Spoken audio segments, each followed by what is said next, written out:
Is India really going to ban crypto? Well, who knows for sure. If you believe the headlines, it seems inevitable.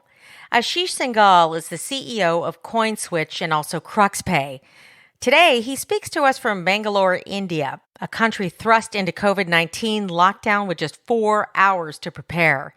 He's also a self-proclaimed hacker to the core who's lent his development skills to building some awesome tech at companies like Amazon and Google. So he has a challenging goal for his teams to reach with one simple metric. Can his 65-year-old mother use this tech? I have to say that's probably the best metric I can think of. Hope you like this episode of So What About Crypto? So what about crypto? So what about crypto? So what about crypto? I want to talk for a quick minute about Molto Marketing and Productions, our sponsor. Molto is a full-service ad agency and production company, and they also happen to produce and distribute this show. I left a 22-year career in broadcast news to investigate this crypto thing, space, whatever you want to call it. The team at Molto handled every single aspect of producing and shooting the pilot on 3 continents. They made it easy for me so I could focus. They did it all: pre-production, travel, shooting, you name it. And since Molto is a full-service ad agency, they also handle all of our web and social marketing. No matter where you are in the world, find them at moltomarketing.com. That's MOLTO marketing.com. Now let's get to it. Thank you guys for coming back. Bill and I very much appreciate it that you're coming back to So What About Crypto? And I think lately, I don't know, Bill, I've been feeling like here at home in the United States, there are 2 now very distinct schools of thought about what's going on with COVID and everything. Mm-hmm. And I know in Georgia, where you are, a different mindset possibly than, where I am in California. But I feel like people here in California are just, I don't know. I think there's this sense of a false sense of security a little bit about COVID. I think people are so desperate to get back to normal that they're just kind of overlooking the fact that we're still not out of the woods just yet. So it's I don't know what it's been like. It's certainly for you the at same home. here. Yeah, it's certainly the same here, and just even we have varying degrees of that, even within our family and among our friends and with business cohorts. It's just people have different ideas on where we are. Georgia is an area where the governor opened things up probably more quickly than most states, and I personally am glad of that, simply because I tend to. I don't trust what our government says, quite honestly. That's sometimes, nefarious on some people's parts, and sometimes it's just they don't have the data. And I get this a lot from, some friends will complain to me. It's like, well, one thing says one thing, one bit of like news, and the other says a complete opposite. And I'm like, yeah, so how do we know what to believe? And yet in the same conversation, we'll have different judgments on what one person should or shouldn't be doing. And, I tend to finally reach a conclusion of, well, how do you even know what decision to make? How can you judge me when you just admitted that nobody knows what the truth is? So that's making it real hard for a lot of people. And, even just with relationships, you find those become strained, and just how each other react to what one person may or may not have done, and what they're, whether they're going out or wearing a mask or going to places that other people don't feel you should be doing yet. So yeah, it's the gym, stuff like that. We're all going through that, and I happen to even be speaking to my pastor this morning about that. And as a church, we're trying to figure out, their church leadership is trying to navigate this idea that, they call it just like a stoplight here in the United States has, yellow, red, and green. People are looking at the COVID sort of reopenings in the same way. Some people they're if they're a red person, so to speak, they're just someone who's probably pretty afraid to get out and about. And then there's other people that are yellows who are cautious but still venturing out. And then there's greens who I probably fall more in that camp where I'm out and about and living my life. But at the same time, we're my wife and kids and we're pretty healthy and we don't have underlying conditions. Mm-hmm. And I have other family members who are dealing with, multi-generational homes. And right. So they have to be cautious. Yeah, we're happy to hear yesterday that our schools are going to open up for in-person if we want to. But you can also opt to have your child taught by computer. I think that's a nice compromise. Yeah, I think that's a nice compromise. I'm probably somewhere in the yellow light. I'm venturing out, but I'm cautious. I know that our gym's opened here in California, but I'm giving that a couple weeks. Yeah, because and you have to be that place is gross even without COVID. Yeah, you got to make your own call. There's germs everywhere. Right. And quite honestly, we had friends that are immediately like, how are you dare going to send your kids back to school?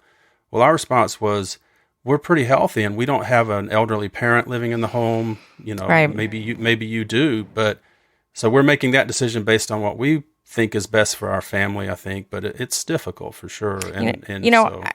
I always wonder outside of our bubble in the United States, because we are very much as Americans in a bubble, in my opinion. So I'm really curious to see how people in other parts of the world, I know you are too, are dealing with COVID and what the thoughts are there, among other things. Obviously, we want to find out their thoughts about crypto and Bitcoin and blockchain and all that. But we have with us today Ashish Singhal, and he is with a company called Coinswitch in India. So Ashish, welcome to So What About Crypto? And hey I don't know if Bill told you, we intentionally left the question mark off of the title of our podcast because we want to leave that up to interpretation for our guests and for listeners to say it the way it makes them feel, their interpretation of what it is. So I want to thank you. Bill thanks you because we had some time zone challenges. It's You're a pleasure in India, to be here. Yeah. And I'm on the West Coast. So you and I have the extremes, and Bill is on East Coast time. So he's right in the middle. Yeah. He's doing okay. It's pretty early for me. So greetings to all you in India. Yeah, and honestly, when COVID started, I think I've had a heart for people in India more than any other country, and without knowing much about your country, other than I think a lot of people had that. So many reaction. people. Yeah, so I think a lot of people had that reaction, given that we are a developing country, doesn't have a large set of population, but doesn't have the health infrastructure that we need. Right. So a lot of people had the worst case scenario, what happens when COVID reaches India. And, that's what we are seeing today. Yeah. So I found it remarkable that your prime minister essentially shut the country down within like 4 hours. That must have been terrifying. So we've been used to these decisions of, extreme decisions. So if you remember, I think 3 years back or 2 years back, the demonetization, where the entire 500 and 1,000 rupee currency notes were banned all of a sudden. So, but this is one of the health crisis, and it's amazing that our government was able to take such a quick action and implement such a good lockdown. The results of it are still yet to be known. The cases are growing in India day by day, and states are opening up again.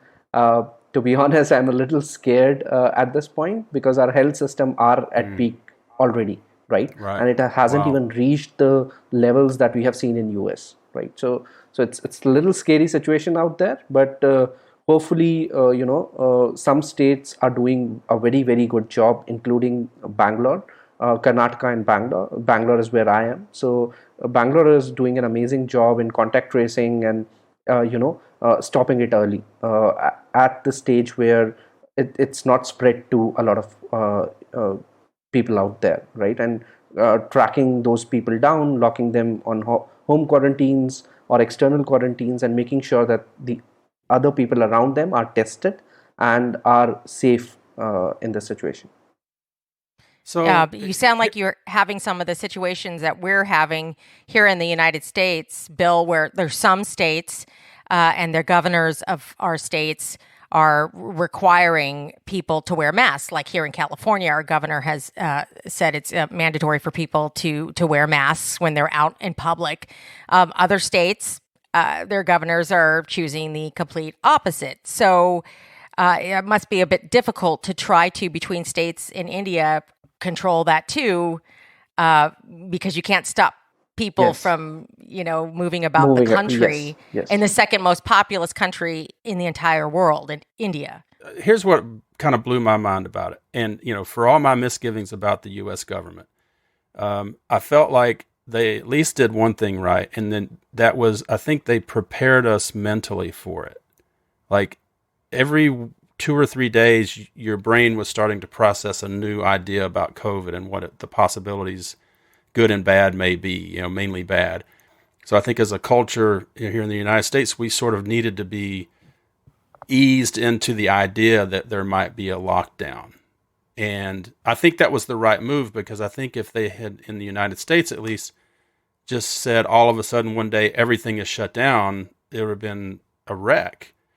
Revolts. Is it a cultural mindset difference, perhaps, that India was able to just sort of have this abrupt lockdown, or maybe we just didn't know that you guys were being sort of, led slowly down that road as well, but weren't aware. So our descent into lockdown was a little extreme than what happened in US, but we got a notice of about a week where we did a lockdown of just one day, and the government was trying to see how that lockdown was it effective, was there a need of a government lockdown, or a lockdown with, if just notifying the people out there and they do it themselves, right? They realize that that's not possible in India, having such a large population, and a lot of people are like the day laborers, right?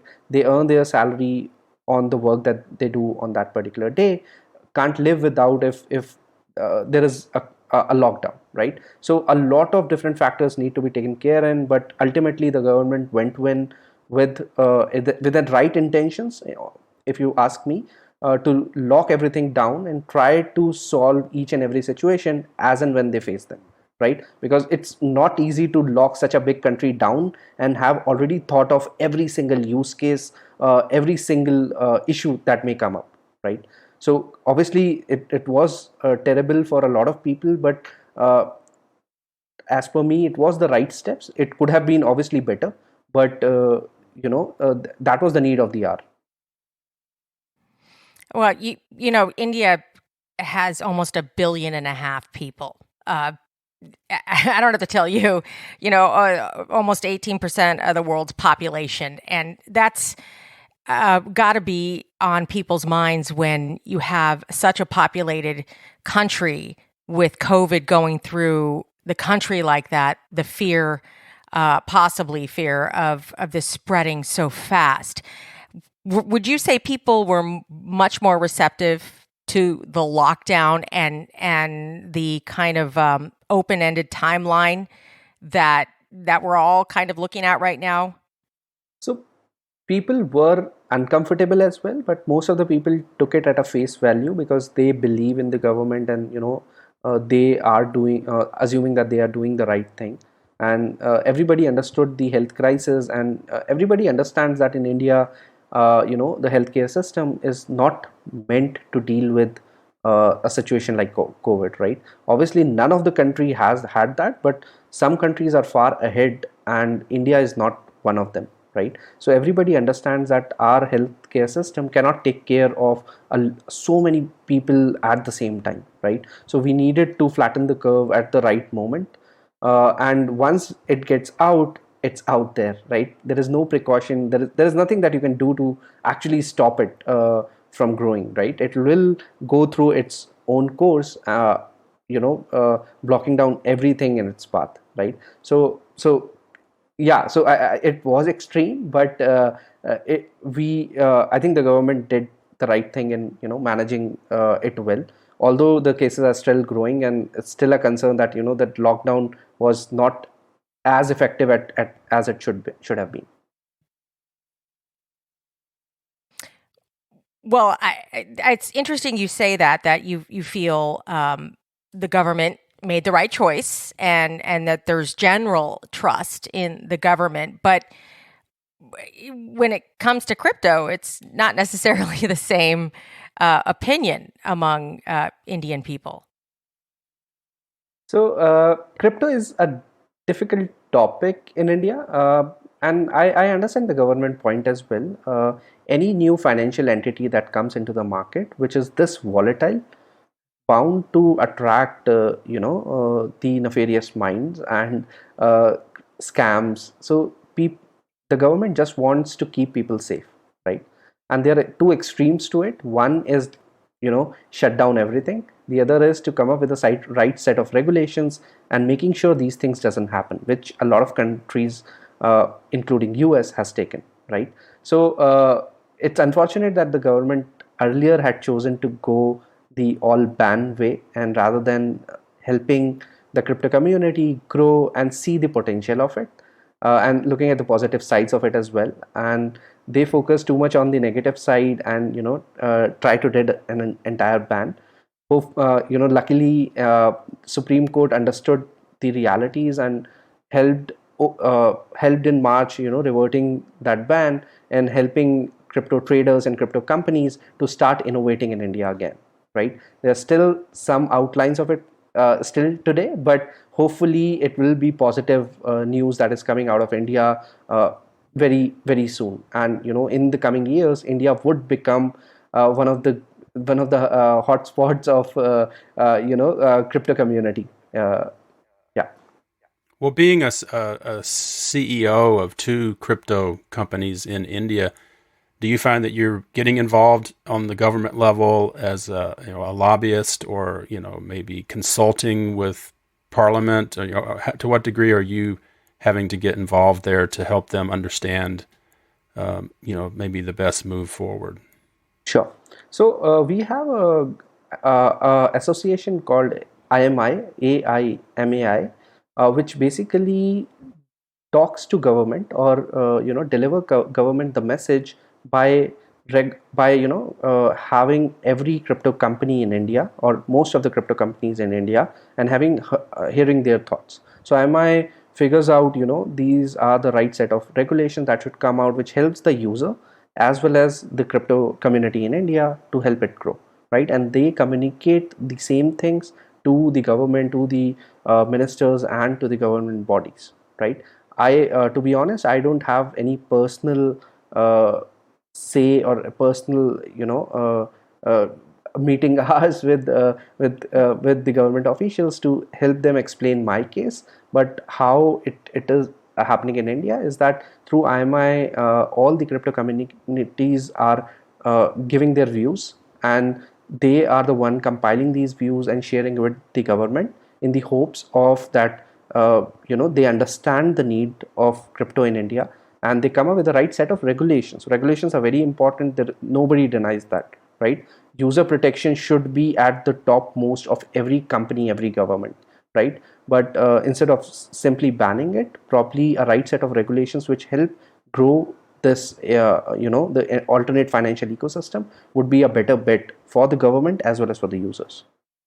You just said that there is a need for crypto in India. And this is what I like to point out to our listeners who are brand new and just starting to learn about Bitcoin and blockchain technology in the United States. Because I feel like here in the United States, the general consensus is, why do we need this? We have a banking system. We have a system that we have been using, and we're okay with it.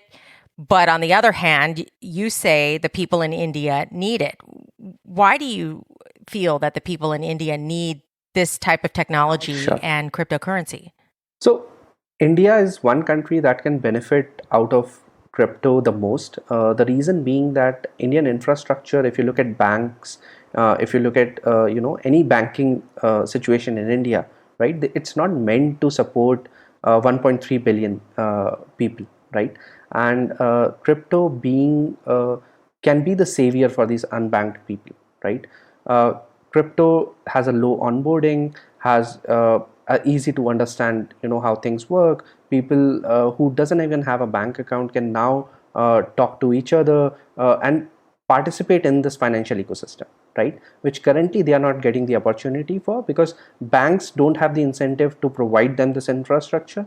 This infrastructure doesn't exist for a lot of people in India, right? Which crypto can lead that front. So that is why it's very, very important in India. And I think that's a message that people who, I mean, Bill, unless you disagree, I feel like that's the message, not just banking the unbanked, because there are a lot of terms that people in this space that we're in throw around, and that's one of them, banking the unbanked. But I feel like, this is blockchain and crypto and the freedom it can give it becomes more apparent the more marginalized a community is. I feel like a lot of Americans don't feel, or many don't generally feel they're marginalized. They are in ways that maybe they don't understand. But in other countries like India and countries within Africa, there is a great understanding of what this type of technology and cryptocurrencies can do for people to give them the freedom to bank around the world. I don't think people understand that. Think about it, if you didn't have a bank, Bill, if you didn't have a debit card or credit card, how could you travel about the country? You can't book hotels and rent cars and, transact on the internet and all these things. Without some kind of technology behind it to help you transfer that money around. Even, PayPal and some of these other payment systems are giving people some of that freedom. But I don't think people here in the United States make that connection that, oh, wow, I didn't think about that. There's a lot of people who can't even have a bank account. Yeah. I think it's just about relating to the situation. And in India, you can, because almost 20% of the people are unbanked. So you feel that, so even in the COVID situation, right? So how you distribute funds to them, how you make sure, everyone is receiving in the right manner. Crypto or cryptocurrencies, the blockchain can help a lot, right? A lot of people have tried it and have succeeded in this domain, and I feel that this is the future going forward, which is equal for all, right? You rightly pointed out that the financial system is not equal for everyone, and I think that's very true in India as well. It works differently for different set of people, and crypto being equal for all and providing the base of financial system to everyone equally is an amazing thing. So, we all know that India has a wealth of smart, educated developers that probably get used more often than anyone imagines in the development of the internet and protocols and applications for the whole world to use. To what degree does crypto represent, in the eyes of developers, an opportunity to serve India more than the rest of the world? I think it holds an immense position at this point. So a lot of financial ecosystems are closed, right? In India, to build a new financial service, it's a little difficult, right? You have to get a lot of licenses. You have to work with banks who have their own set of rules and regulations, which are different for different people, right? Now building something, a financial service or anything on that sort, is much easier to do it on a decentralized network, right? To be able to build global, looking at the global market rather than the local market. So I think these 2 points, because of these 2 points, it in India, most of the developers that I have met, in Ethereum forums or in hackathons, so that is their approach. That it gives them that freedom to innovate, right? And India doesn't have, have a lot of great developers. Have a lot of potential, and we are seeing that in action by looking at how Indians have built a lot of good blockchain applications and are building companies for the world, and not just India. So yeah, hope that answers your question. Well, you mentioned hackathon. I read in your profile you're a hacker to the core. Yeah, tell us about that. So You have a past, Ashish. yes. So let me give you a little brief on who I am. I am a computer science engineer from NSIT Delhi. Uh, I started my career in Microsoft, then Amazon, building a lot of their product and tech. I built Amazon's backend engine handling over 100,000 transactions a second. Have built Amazon Prime Now, which probably you guys have used, which is their 1 hour delivery service in US and many other countries. I was the lead for that. And apart from all that, I am a hacker at heart. So any hackathon that anyone can think of in India, including Sequoia Hack, Google Code for India, Amazon's Rujin, uh, I would have won it, right? So I like to build things fast and try to solve problems, right? So in Google Hackathon, we built a problem which we faced in India regarding how do you make sure in natural disaster crisis, how do you track people, and how do you make sure that you help the survivors, right? So we built a solution using drones and IR receivers, which World Bank really liked, and took that decision and to make actual product out of it, right? So I really like solving problems, and that's where my affinity to hackathons comes in, right? To solve big problems. I know some of the things you said, I like to clarify for people listening because we're geared more towards people who are just starting to learn. Sure. And I don't ever want them to feel intimidated by some of the things we say. That's why I wanted to define and kind of highlight what being unbanked means. You talked about Ethereum, which is another type of digital currency, cryptocurrency. In your answer, you were just talking about. And you also talked about you have such a rich background in technology. So for you, I would assume that it was a very natural jump to go from what you were doing before to the cryptocurrency world and blockchain. You found it very Yeah. fascinating. But what about the general feel of people in India? So I think people, if you look at normal retail users who are not developers, right? They have a different idea about cryptocurrency altogether. For them, it's a tool to make gains, to invest their money in, and because of the market, probably invest a bit in cryptocurrencies and have gains through it, right? So for some other people, it's a tool to make salaries easier. For others, it make sense to accept payments in cryptocurrencies as a new way of people paying them and availing their services.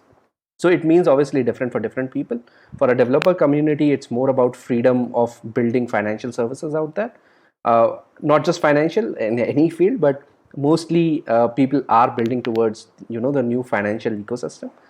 For normal retail users, it's about investment. It's also about usage of Bitcoin, maybe in transferring money all over the world, or having business accepting payments from anywhere around the world without actually figuring out how to set up payment systems, how to deal with banks, handling remittance, right? So it means different thing for different people at this point. Does that make sense, or do you want me to? Oh, absolutely. Like I said, I feel like people see the value of blockchain and crypto depending on how marginalized they feel they are. Do you feel like the government may be a little bit concerned or worried about a transition of power to the people of India? There's almost 1.5 billion people in India, and you think about the kind of freedom this technology and currency can give people. It certainly takes it out of the hands of the government and banks and allows people to transact with one another without that middleman and fees and everything else that comes with it. That's a lot of power for one country to hold. Do you think the Indian government is very much aware of that and maybe not helping this along as fast as it could be. I think that's a fair argument. But to be honest, crypto is still a very, very small thing in the eyes of the government, right? It hasn't reached to a potential where it can be a threat to rupees or US dollars, right?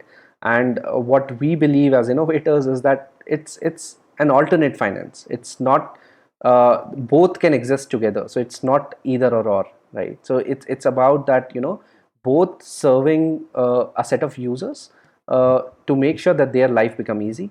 Some people, banks are the right way to go because they're running businesses, complying with a lot of rules and regulations. But think about a vendor who is probably trying to sell, uh, anything which is, say, outside India, or providing a teacher providing educational lessons to people in US, right? So for them to start setting these things up becomes a little difficult, and provides an alternate for them to do it, right? So to answer your question, it hasn't become that threat yet, but obviously government had that in mind, and that is one of the reason that they have banned crypto. The other reason that they banned crypto was because of the the high volatility in the market. So they were looking out after the users who are investing in crypto and probably losing money, right? So they were worried about that. So ban was mostly about that, but obviously a part of it could be related to that they feel that it can threaten INR or US dollar at some point in time. But in my opinion, that time hasn't come yet, or that time may never come, and both systems may exist together and flourish together. So I tend to am starting to get a sense that maybe India and the government of India is no different than what the United States is, or maybe even China, perhaps. I think in the crypto world, we tend to see a lot of sensationalism, and people want to get a headline that says, "Oh, India is banning crypto," and I'm quite possibly in India, you get the same sort of headlines, and here that the United States is going to. Is you think that's the case, where it's just maybe the governments aren't as concerned as the crypto journalists want you to think? So that's true to a lot, to a great extent, right? There aren't a lot of news coming out of crypto because crypto is very small if you think about it today, right? It doesn't impact at a government level today. It does to an extent, right? And that extent is very small. So obviously, the different news have different spins on the news which comes out, make it more sensational, make it more click worthy, or the read worthy, those articles. But that's not the case what is actually happening on the ground, right? On the ground, people are obviously concerned about user protection and 100 different things, but it's not that sensational, or to be highlighted at that India is banning crypto, or US is against Ethereum altogether, and things like that, right? So every government body is taking its own time to understand the technology, as well as to take the right steps for user protection, which is very, very important, right? If they need to ban it, and they think that it's a risk to users, they have the right to ban it. But after ban, they need to understand the need for a set of users, and open it up by launching regulations rather than keeping it locked down, right? So yeah. But I think here, at least my impression here in the United States, beyond the sensationalism of some of the journalists and media corporations, like you said, that need the views and the clicks and all of that, I think there is a general fear of leveling the playing field. Because we often hear people in this space say it's going to be a paradigm shift. Well, what does that mean? And I think you clearly laid it out that it's going to give people freedom and a little bit more power, not necessarily eliminating the rupee or the dollar or the euro, but maybe working in tandem. But I think there is a fear among banks, central banks, centralized banks, that there's going to be a lot of money and a lot of power shifted to the people that they once had the luxury of having a monopoly. on. That's absolutely right. So that fear will obviously not go away, and it's a true fear as well, right? This is where things are heading. Either they can be innovate on this technology, or block this technology, right? It's gonna happen sooner or later. So it's their choice. Obviously, when there are two financial ecosystems, money flows through both, right? And a single dominant ecosystem doesn't remain anymore, which we have today, right? So obviously they have fears into losing out a market share, but this also gives them an opportunity to innovate in that field, right? If they want to be part of it, they can still be part of it by innovating the same way the other people are doing. It's a same level field, as you said. So they have to compete with the companies what they are building, and still may not have a stronghold as they have in the current financial ecosystem. But as this is a level field, so they have equal right to come and innovate and build products for this ecosystem as well. So the product you've built, one of the many, Coinswitch. Tell us a little bit about that. So we started with an idea of making crypto easier in 2016. So being a hacker, uh, the Coinswitch platform comes as a hack itself. So uh, you would know that a price of a crypto varies from one exchange to another because it's simply based on demand and supply. So similar to, say, a flight aggregator, which basically aggregate different flight routes and different flight providers into a single platform and let user choose, what is the best price and best route for them. Similarly, we built a platform which aggregate prices from various exchanges like Binance, HitBTC, OKX, ChangeNow, Changely, and let user know what is the price going on different exchanges. We do deep integration with these exchanges, so people can convert these crypto directly on our website without leaving the website. So they get the best rate and they get the ease of use that they're looking for. So it's like, I mean, just to give people something to relate to, a cryptocurrency exchange is like an exchange you would use if you were going to another country and wanted to Yeah. exchange your native money for that country's native money. It's similar. It's similar with cryptocurrencies. You want to trade your native money for cryptocurrency or digital currency of your choice. Yes, and since different exchange rate would exist whenever you are exchanging with someone may agree that okay, $1 equal to 100 INR. Someone may agree that okay, $1 equal to 110 INR. So what we do is we aggregate all these rates from different exchanges and give user the benefit of getting the best rate out of it, right? So we suggest user that okay, this exchange is giving you a rate of 100, this exchange is giving you a rate of 110, and you can come and choose the one that you want to, right? And user can choose the best rate and start converting their cryptocurrency. So let's say I go to Binance and deposit some Bitcoin, which then allows me to exchange that for another, like for Ethereum, and maybe I trade that back and forth and try to make some money. Sure. So, but I'm actually, I'm essentially allowing Binance to hold my cryptocurrency. So they really have my money, and it can be, possibly hacked and taken away, as is the way with many exchanges. If I'm looking at your situation, it almost looks as like, am I just putting money in an account on yours? Are you custodying my So we are crypto? a non-custodian exchange. So when you come to the platform, you say you want to convert Bitcoin to Ethereum. We ask you your Ethereum address. You transfer your Bitcoin to us, and Ethereum, it gets converted to Ethereum and transferred back to your wallet. Your wallet could be a hardware wallet, a custody wallet, or an exchange wallet, or any wallet for that matters, right? So Coinswitch never keeps your funds.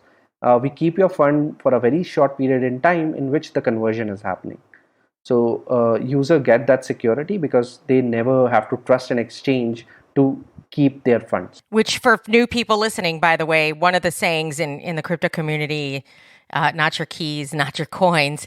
Basically, that kind of broken down means if you don't offload your cryptocurrency onto a hard wallet, they call it cold storage. offline, you're susceptible to hacks. But the difference is, I just want to explain for people who are new to this, because all these terms get thrown around. People worry. One of the biggest questions Bill and I get asked a lot when we're out shooting on location is this safe? Can Bitcoin and these others be hacked? Well, Bitcoin itself and the blockchain for Bitcoin hasn't been hacked, but your funds are only as safe as the exchange is if you're relying on the exchange to hold onto your funds like a bank. So, yes, people hear of these hacks, but a lot of times it's the exchanges that are holding your crypto that get hacked, not the actual cryptocurrency like Bitcoin itself that gets hacked. So I apologize. I'd like to clarify for people so they don't feel left out of the conversation. But sure, yes. But also, Binance is that ability to like I'm looking at your site Coinswitch, where I can see that I can easily say, I can put in, hey, I've got 0.5 Bitcoin. So, for those of you watching the live stream, you can see me doing this on screen, and it gives me the opportunity to exchange that into Ethereum, and it tells me how many Ethereum I would get, but it also tells me how many Ethereum I would get from any of a number of different exchanges. So I'm the one that chooses that exchange I want to buy it on, or is it Coinswitch that so chooses we that? recommend you an exchange based on price and the reliability of that exchange. But ultimately, the user is the one who gets to choose which exchange they want. They may have some affinity to some exchange, or the order execution might be faster for some exchange that they want to go with, right? So it's up to user to decide what they want. So in Binance, I can go look at trading pairs and charts and all of those types of things. You're not really offering that here. We are a very simple. We are meant for retail users who don't want to go through the complexity of understanding trades, understanding order books, understanding charts, who simply want to acquire Bitcoin or acquire any of the currencies, right? So we simply let the users have a simplest way to get cryptocurrencies without actually holding their funds, and providing them the security and the speed that they need to acquire any cryptocurrency for that matter. Does this allow for what they call arbitrage, where people are trying to quickly go back and forth between exchanges? So currently it does not, and we do. So we already split orders across exchanges, making sure that the user always get the best rate, right? So the heavy lifting is done by the platform, making sure that user is always getting the best rate. But obviously, it's meant for retail users who don't understand the complexity of arbitrage, or even the complexity of trade and order books. Like, I had to wrap my mind around it a bit, because I'm used to sort of having to put crypto on an exchange to use it. In this case, you're taking the funds momentarily and then doing the transaction among many different exchanges. So you're kind of a middleman in a way. Yes, exactly. So we are like a broker in front of all these exchanges that you would ideally go and use directly. That's very different than most exchanges out there, Ashish, right? Because most exchanges, you trade your native currency for whatever cryptocurrency or digital currency you want, and that exchange can hold it for you in a wallet. You don't do that, and that's a significant difference. So we do that as well. So because Coinswitch is a global brand, except India, you can only trade one crypto to another. But in India, we have a platform called Coinswitch Kuber. You can visit coinswitch.co/in to have a look at it. But so how it works is it's exactly like Coinbase, where you can buy any cryptocurrency with rupees, right? And we support 100 plus cryptocurrencies, and you can easily buy anything that you want with single click, right? So you still even on that platform, you don't have to worry about order books, trade books. You can simply go download the app and deposit INR into it and buy any cryptocurrency that you want. So we just launched it a month back, and so we are progressing. So after the RBI ban was lifted, this was our product in India. And that was the government ban you were talking about earlier. Yes. For India. Okay. So certainly it looks like an easy way to buy a lot of different tokens. I'm looking at your so the Bill's shopping.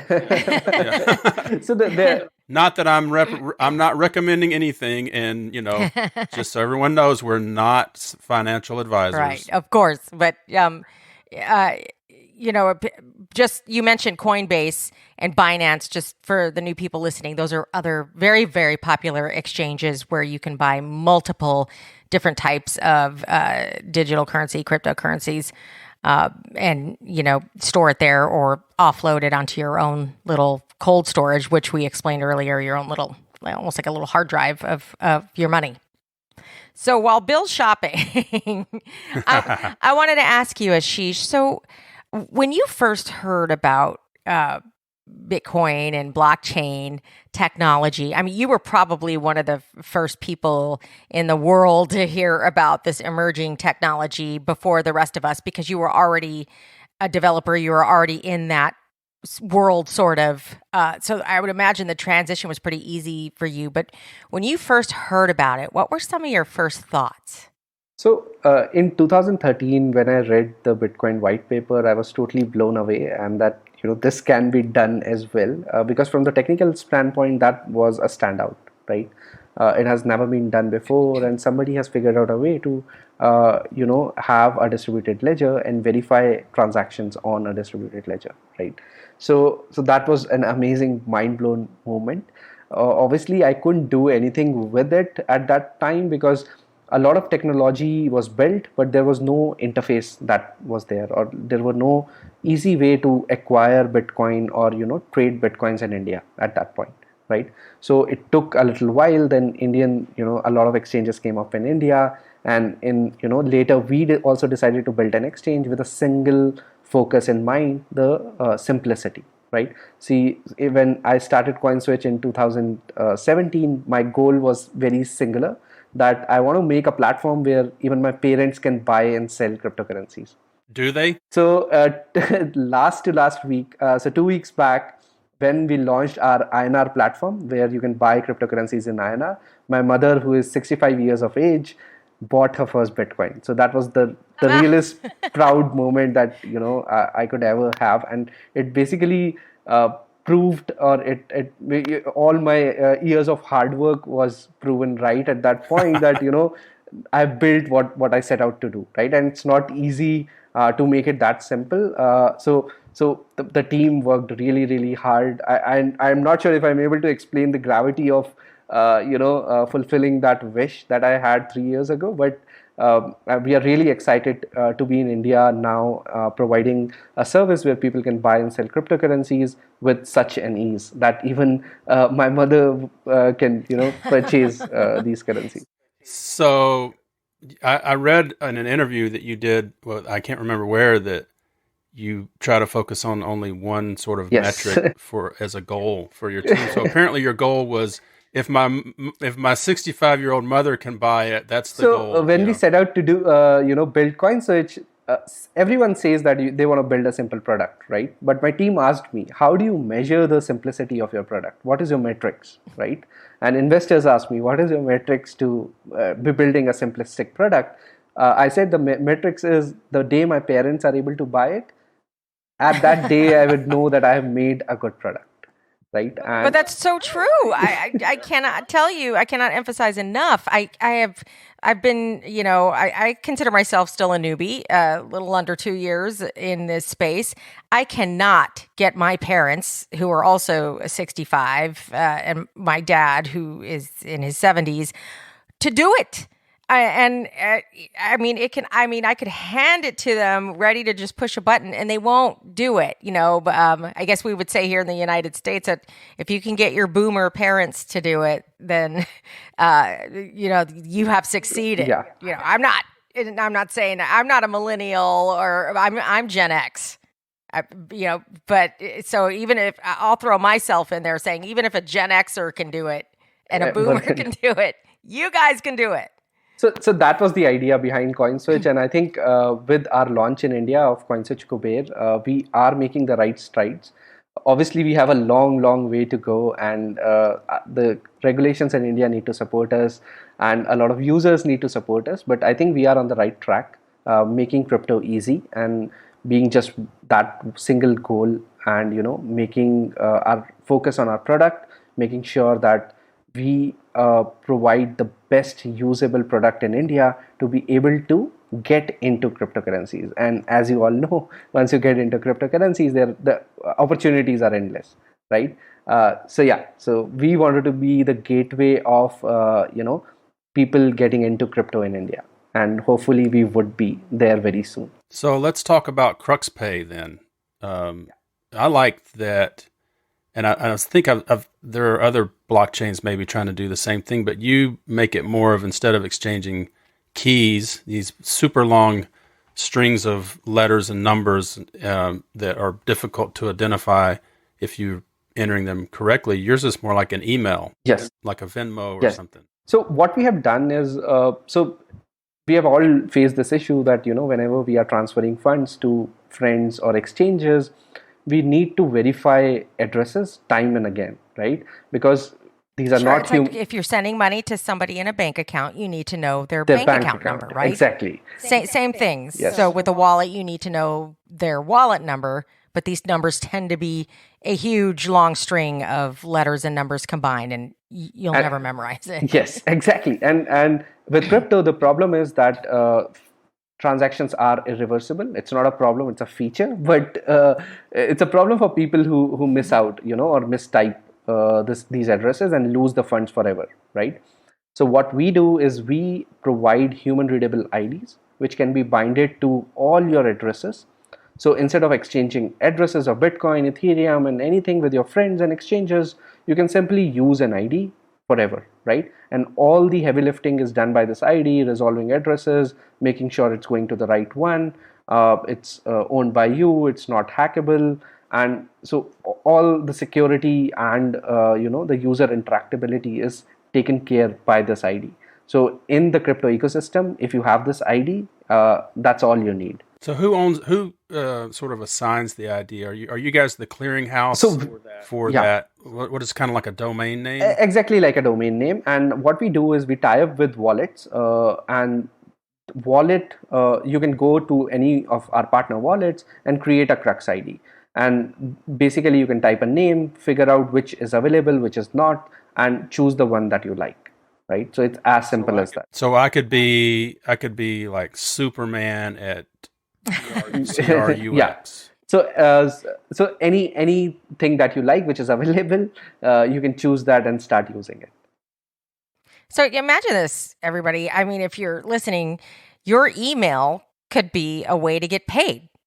You can send your email. Is this, am I getting this right? You send your email to someone saying you pay me at this address. Exactly. And they can send you the money back in your email, and it's there. You have it. Yeah. So instead of just sharing addresses, which can change over time, and the kind of wallets you're using, or anything that for that matter, right? So you might demand different currencies at different points from different users. So you have to change those addresses, and those are confusing as well, right?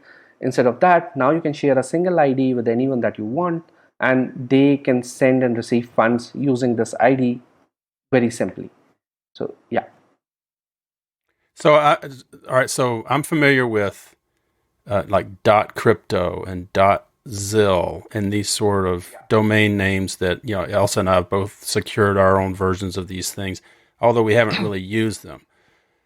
So same concept. If I'm understanding those, right, well, maybe not, but that's what I'm trying to get to. Is if I use .zil and I give somebody my, I'm Bill at .zil, for instance, then they send that money to that .zil address. I have to deal only with that .zil address to get maybe only a certain type of currency exchanged. That's kind of how I understand it. But with CruxPay, is it that all I need is a bill at .crux? Yeah. So it's basically tight. I could say I want some Ethereum sent to my Divi wallet, or I want some Monero sent to from that wallet to another wallet I may have. But using just that address, I could do any of those things. So these addresses or these names, Crux IDs, are created on wallets. So they are wallet specific. So say if you're creating a wallet, your Crux ID on Divi wallet, then all the addresses in your Divi wallet are linked to that Crux ID. So whenever you're sharing with see. Elsa Okay. to transfer Bitcoin, it will always reach your Divi wallet. If you're using MyMonero to create Crux ID, then all the addresses in MyMonero wallet would be linked to your Crux ID. So it's wallet dependent today. We would have future releases where you can, even interlink wallets together, so that if you're using 5 different wallets, you can use a single ID to send and receive funds across, right? So it's like having a bunch of bank accounts all together in one, and you Yes. just use one ID to be able to Yes. choose which account in your wallet you want that money to go, or that crypto to go to. Yeah, so something like that. And for now, the idea is it works like a bank account. So similarly, how you share bank account details and you receive the funds in that particular bank. Similar to that, you share the Crux ID and you receive the funds in that particular wallet itself, right? So you can create 2 wallets, say one for business and one for personal, and try sharing different IDs to different people to receive money in different wallets, right? And the good part about CruxPay is, instead of just sharing IDs, you can send payment requests to others. So I can request you a payment. In your wallet, there would be a pop-up similar to how it's explained on the here. You will basically receive a payment request where you simply have to say accept or deny. If you say accept, the payment would be deducted from your wallet and will automatically go to the requester, right? So you don't even have to deal with the complexity of adding anyone's Crux ID into your wallet, or typing anything, right? So it works like Their account number, yes, and all exactly, that stuff. exactly. So Okay. it works like Venmo or PayPal, where you simply receive a request and you simply click pay or not pay, and all is done in the background. Is dot crux like for instance .zil, .crypto, I think there's a .eos or Yeah. various numbers. They can act as actual web addresses that I could build a website on that could No, actually be separate from the yeah, rest of the yeah. World Wide Web. Is crux No, like that? so we are simply a naming and a pull payment service. We don't deal with domain name services right now. Okay. So this is important, and I want to explain to the people who are learning why. 2 years ago, when I first started learning about Bitcoin and blockchain, there were a bunch of different exchanges. I didn't know where to start, which is the best one, which one is trustworthy, because early on in this game, there were people who put money in exchanges and bought crypto and kept their money there, and then it disappeared. There were scams, just as there are scams in the stock market and other places where money is flowing and there's a lot of money to be made. Yes, there are scams too, but I started learning that there's a bunch of different exchange choices I could choose from to buy my crypto. But then the problem was, on certain exchanges, you could only buy certain cryptos. Other exchanges, you could only buy certain cryptos. Not every exchange has every single crypto. So I found myself as a new person, a newbie, going to maybe Binance to buy this crypto that was available there, but going to Coinbase exchange and buying a crypto over here because it's not offered on Binance, and vice versa. So this is important for people to understand, that if everything is all in one place, it makes it so much easier, less stressful, and less fear that you're going to click a wrong button and your funds are going to go out somewhere, into the universe, because you're dealing with different exchanges and trying to remember, well, I've got this money here on this exchange and this money here on this exchange. This kind of puts it all together under one roof, under one umbrella, so that you don't have to think as much and worry as much that you're doing the right thing. Is that kind of the idea behind this? That is the kind of idea behind it, that at later point, when you're transferring from funds from one exchange to another, you never have to worry about what those addresses look like, right? And you should be able to use a single human readable ID to be able to transfer funds from anywhere that you want, right? And that becomes your identity in the crypto ecosystem, right? If your friends want to send you funds, if you want to send you funds to some other, you can use simple human readable IDs, so that you don't make the mistakes, right, of losing your funds. sending to a wrong address, or sending a wrong kind of fund to a different wallet altogether. So you're a hacker Yeah. at heart, hacker to the Yeah. core. Um, what does that? What do you bring to this, especially when building something that you want people to trust and know that they're not going to lose their money or get hacked and get their funds stolen? So What goes through your mind? What tools do you employ? How do you approach, how do you build that unhackable system? so If that exists. that doesn't exist. So you can't build an unhackable system, but you can make it certainly harder to hack a system, right?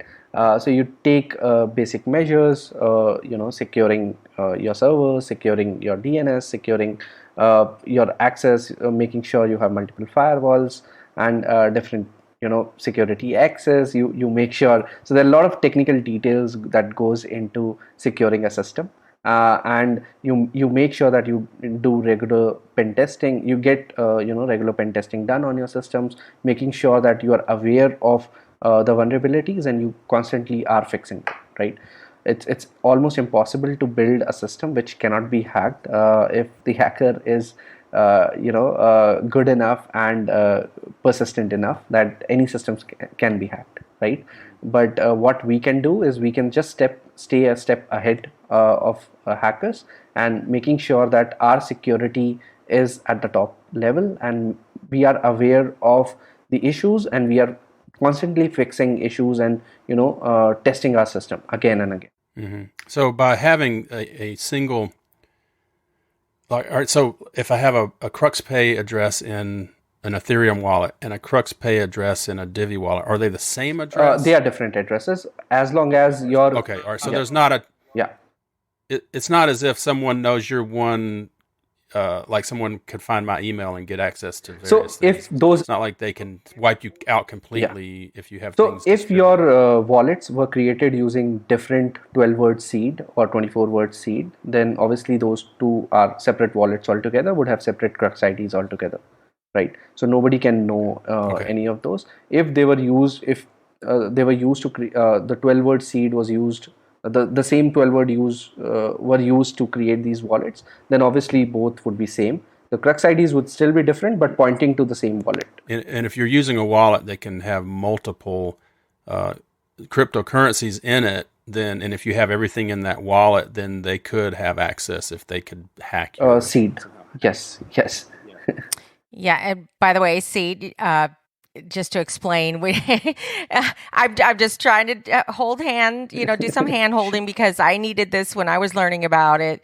The seed word is when you create a wallet, you're given. There's been a 12-word 24. You write these down or put them away where they cannot be found, because if you lose your device or you forget your password for your digital wallet, if you have these seed words, you can recover it. If you don't have the seed words,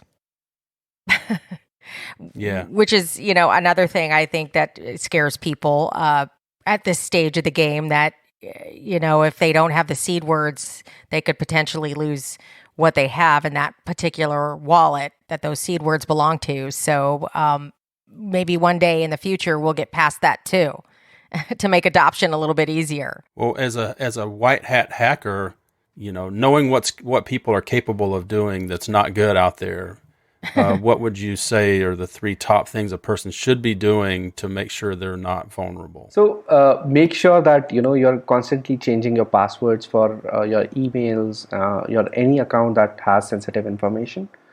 Always assume that your email is already hacked, so don't keep sensitive information there.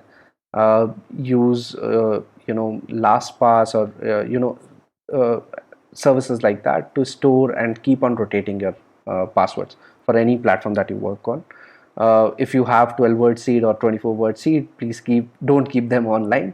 Always keep them offline, printed on a paper, probably at your home, and there are other things that high advanced users can use, which I'm not gonna go into. But always assume that your email is hacked, and don't keep sensitive information there. I think that is the the easiest way for people to get into and get the informations out.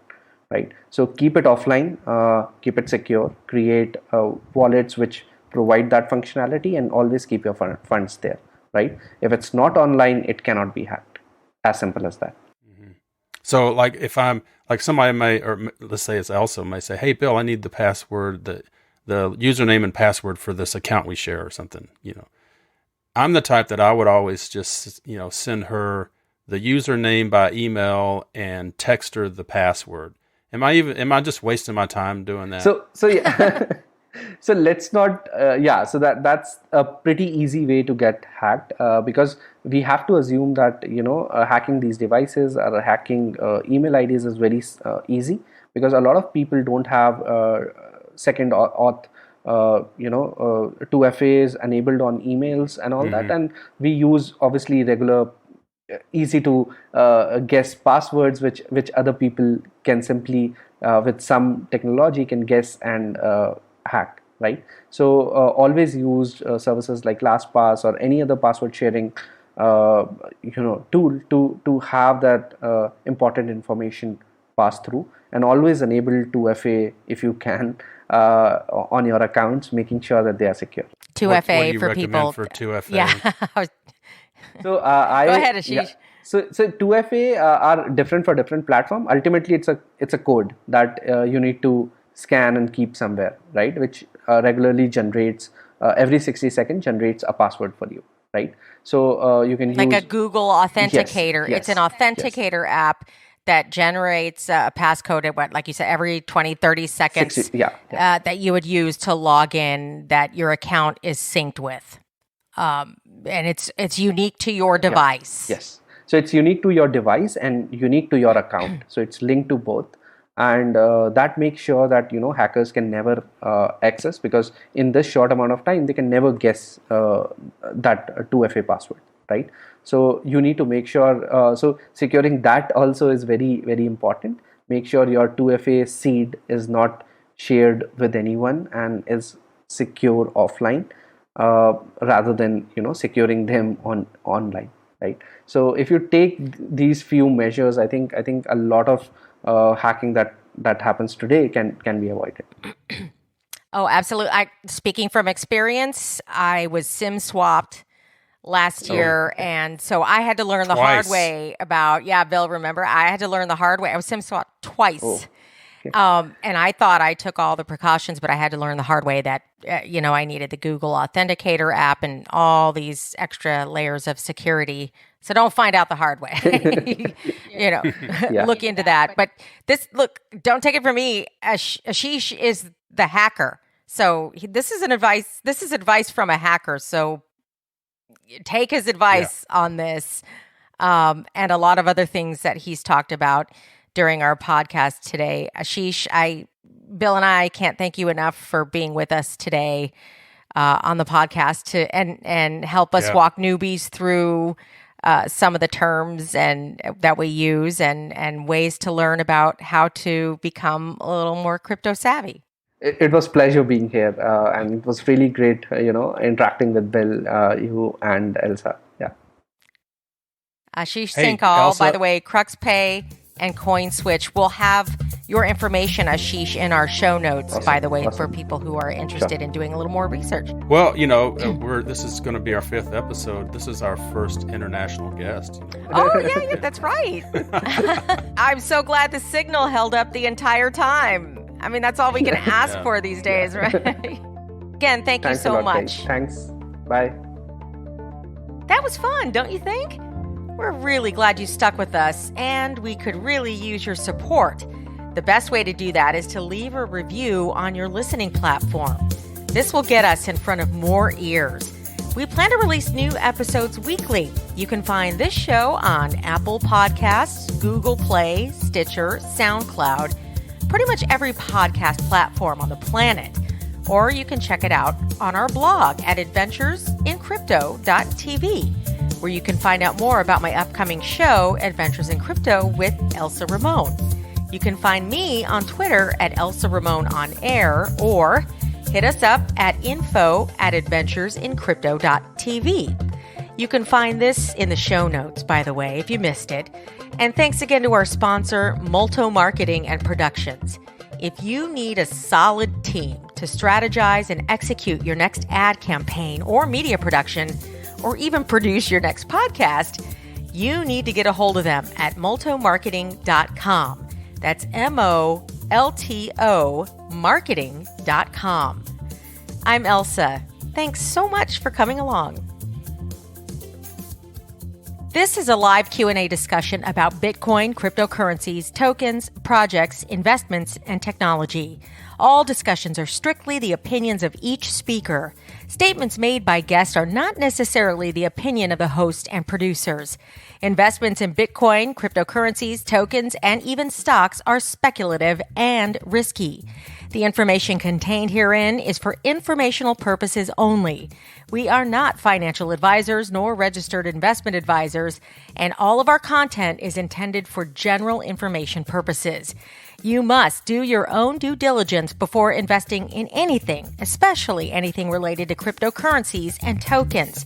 Investments always carry risk. Never risk more of anything than you're willing to lose. So what about crypto?